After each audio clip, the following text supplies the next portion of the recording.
President and the government of Kenya to congratulate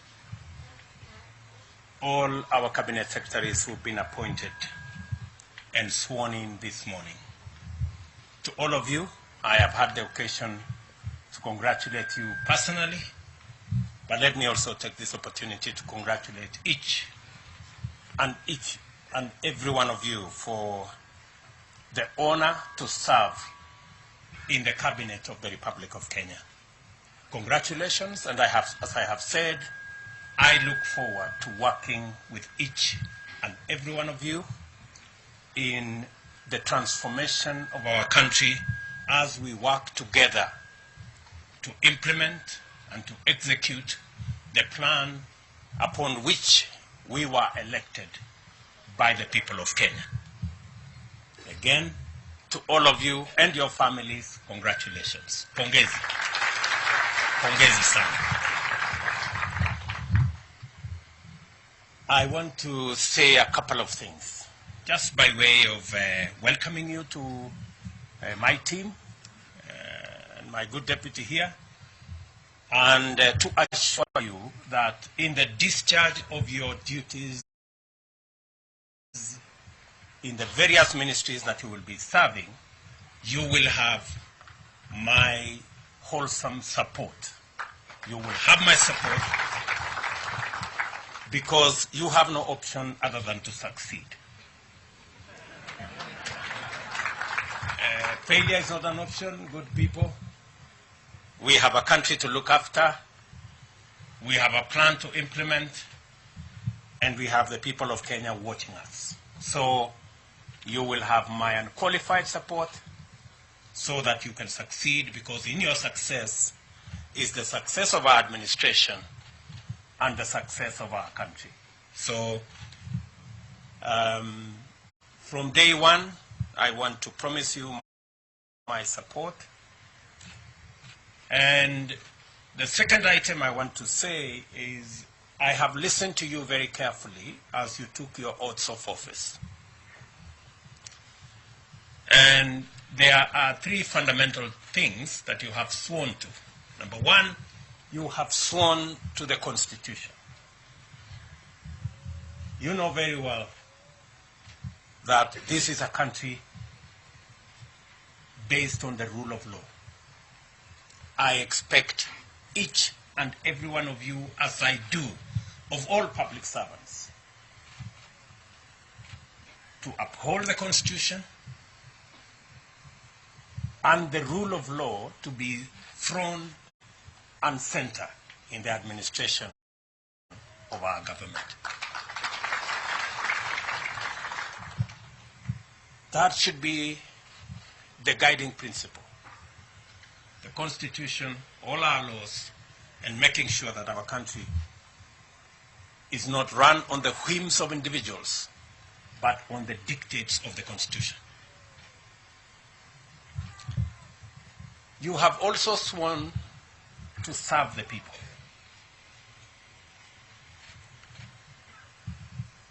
I didn't hear any one of you swear to serve their friends or their families or their regions or their religions. Each one of us here have sworn to serve the people of Kenya. That is the minimum expected of all of us.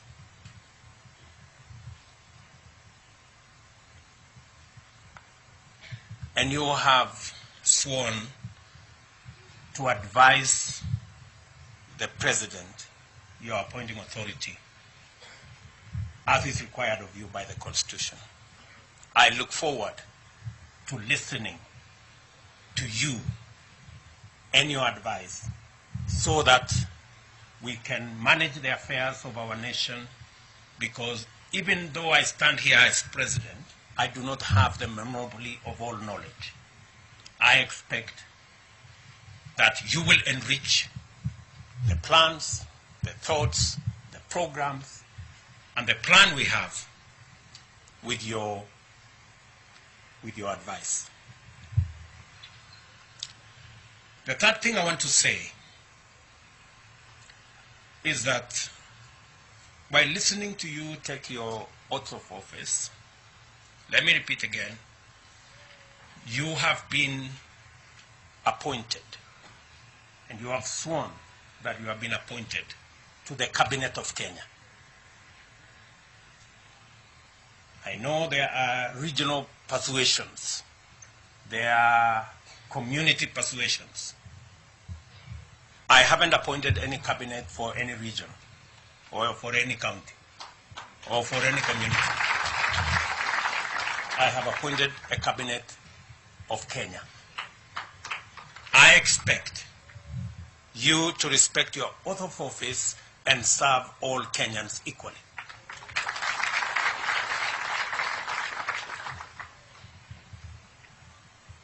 I made the appointment. You've done the swearing. And I have heard you carefully. I was listening carefully. And you said that you are going to serve the people of Kenya and you have been appointed to the Cabinet of Kenya. That equally means that though we have dockets that have been assigned to each one of you, I didn't hear anybody say they swear to be a cabinet secretary for a ministry. You say it will be a cabinet secretary of Kenya. That means that you should be as concerned in what happens in the next ministry as you are in your own ministry. And that underpins the principle of collective responsibility. I do not expect any one of you to say things are not going right in the next ministry. It is your business. If things are not going right in the next ministry, it is your business to look for your colleague, sit them down, and things must go right in your ministry and in the next ministry.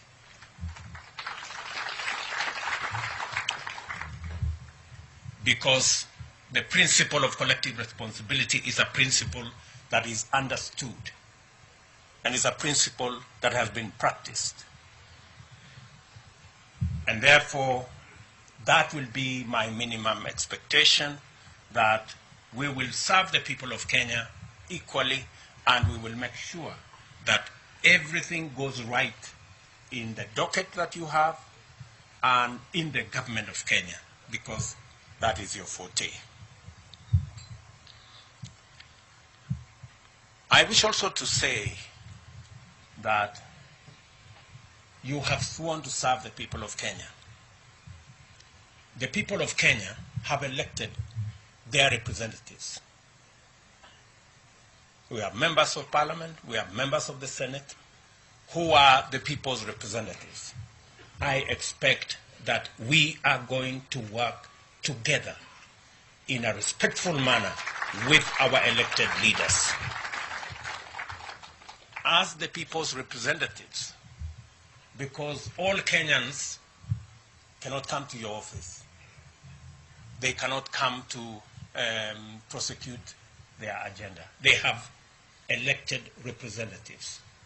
And we must take them as the people's representatives and work with them in a respectful manner so that we can achieve the goals we have set up for ourselves. Additionally, we have agreed with the legislature that they will provide a platform for us, as members of the executive, to access the floor of the House so that we can explain our agenda. We can explain our programs. They can interrogate what we are doing so that the people of Kenya can understand and make an input in every commitment we have made, every plan we have, and every program that we are going to run. So there will be an opportunity for you as members of the executive to interact much more robustly with Parliament so that we can not only have a platform for us to explain our programs and to seek the support of the legislature in our programs, but for the legislature also to oversight what we are doing because they are doing it on behalf of the people of Kenya who elected them.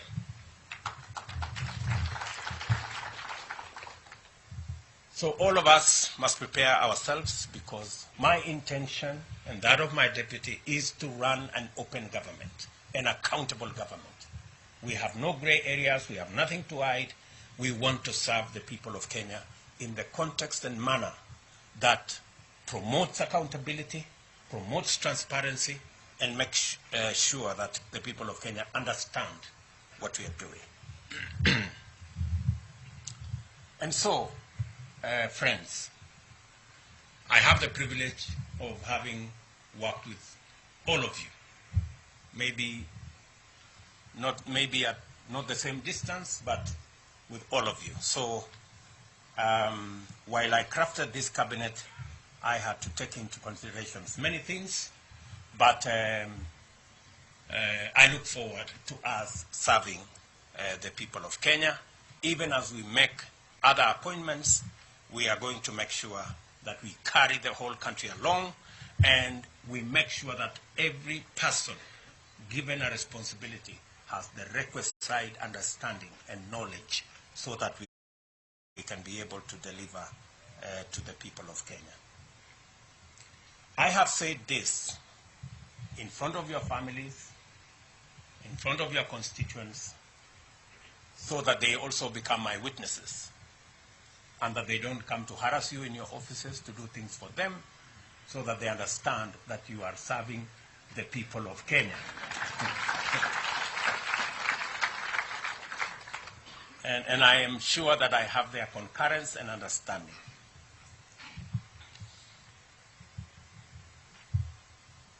I know sometimes we don't reflect on the oaths that we take. An oath is a very serious thing. And I really expect that we will take it seriously. I will conclude with a word from the Bible. James chapter 4, verses 17. And I want you to record it somewhere and put it on your desk.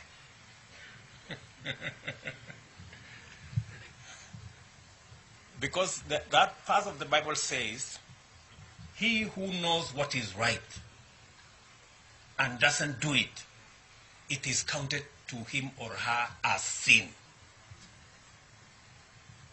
Good people, I have told you what is right. We have agreed what is right. So if you don't do it, you will not only miss heaven, but you will have a problem with me. So nataka niwaulize kwa unyenyekevu, please. We have an agenda for the whole country, and the people of Kenya are really expectant on the delivery of our plan, of our program, and on the transformation of our nation. Again, to you and your families, my congratulations, and I will support you in every way that I can. We will pray together so that God can help us to deliver on the agenda that we have. And I look forward to working with you in office, working with you in the field, and I will encourage you to travel to as many parts of Kenya as possible, even if for whatever reason you are called Tanga Tanga, but I think it will be necessary for each and every one of you to traverse Kenya so that you can better understand what Kenya looks like, what are the expectations of the people of Kenya, and so that we can craft the right responses and the right decisions for the people of Kenya. I am a very proud Kenyan this morning that now I have a team. For the last couple of weeks, my deputy and I have been struggling in offices late into the night.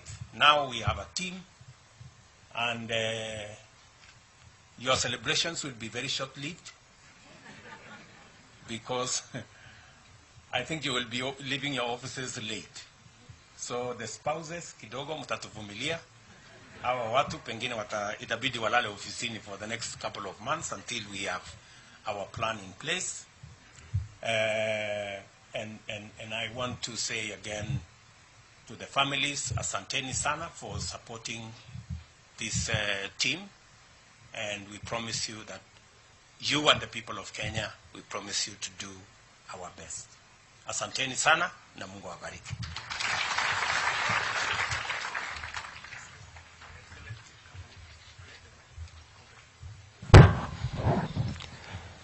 We will clear the stage as Your Excellency goes round, just congratulating the Cabinet. We'll have a brief photo session with all the Cabinet Secretaries, with members of their immediate family. So members of the immediate family. We will have another session where we can have everybody else, but for now we are requesting that it's just